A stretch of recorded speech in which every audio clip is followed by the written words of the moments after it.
Well, I'm pleased to join the distinguished senator from the state of North Dakota. I'm pleased to join the senator from Oklahoma. And I'm pleased to speak as an American from a state that is a net consumer and not producer of energy.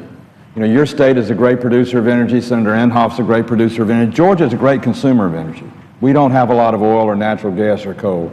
But I'm here because I have a lot of experience in my lifetime, a lot of it with national security issues and with economic issues.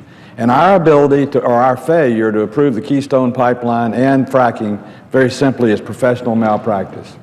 I want to refresh everybody's memory. This is the 6th anniversary of a letter to the President of the United States. You know what it's the 35th anniversary of? The Arab oil embargo. I was a real estate salesman in the 1970s when something called the misery index was developed. You know what the misery index was? We had double-digit inflation, double-digit unemployment, and double-digit interest rates. Why? Because the Arab oil embargo in the middle 1970s brought America to its knees. This real estate salesman used to have to wait for 2 hours in a line at an Exxon Mobil station with a $10 bill to get my ration of gasoline in the 1970s. Why? Because we depended on the Middle East and OPEC to supply us with energy. We sit here today on the cusp of being a net producer of energy. We can use it in our national defense, we can use it in our national security, we can use it in our economy.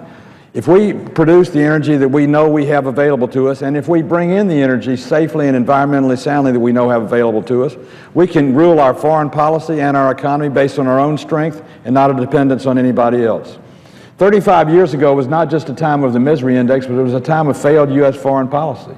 Remember, it was the late 1970s when the Iranians took the American embassy hostage in Tehran, and for 445 days held the strongest military power in the world hostage.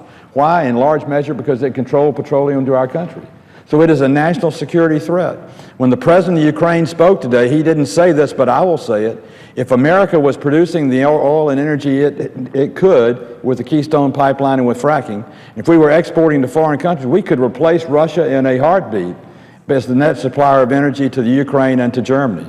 So it's important in the national security of our country and the employment of our people and the soundness of our economy that we do hydraulic fracking for our natural gas in Haynesville and Marcellus, and that we bring the pipeline oil from Canada, the Keystone X-line pipeline, into Houston and refine that petroleum for gasoline energy for our people. You know, the pipeline for the senator from North Dakota is a very interesting thing. I ran the State Board of Education in Georgia for 3 years. We couldn't build a public school by law in Georgia if it was within 2,000 feet of an underground pipeline. It's hard in Atlanta, Georgia to find a piece of land that isn't within 2,000 feet of an underground pipeline. America's energy and petroleum flows rapidly today and safely and environmentally soundly in pipelines. If we weren't using the pipeline and we were bringing on rail cars or trucks, we'd be producing carbon out the kazoo because those engines would burn petroleum to get the petroleum to Houston. By using the pipeline, it's safe, it's sound, and secure. So I think it's basically professional malpractice for this country to fail to approve the Keystone pipeline or fracking, because it hurts our national defense, it makes us dependent on people we shouldn't be dependent on, it hurts our economy, and one day the misery index could come back. And if it comes back, it'll be because we're held hostage of our own failed policy, not because somebody held us hostage because they were strong. I want a strong America. I want an America that's got strong leadership. I don't want to be a part of any professional malpractice. I want to be a part of seeking the best for our American people, bringing the energy to our American people, and being the most competitive economy in the world today. And I appreciate the distinguished senator from North Dakota for yielding me the time.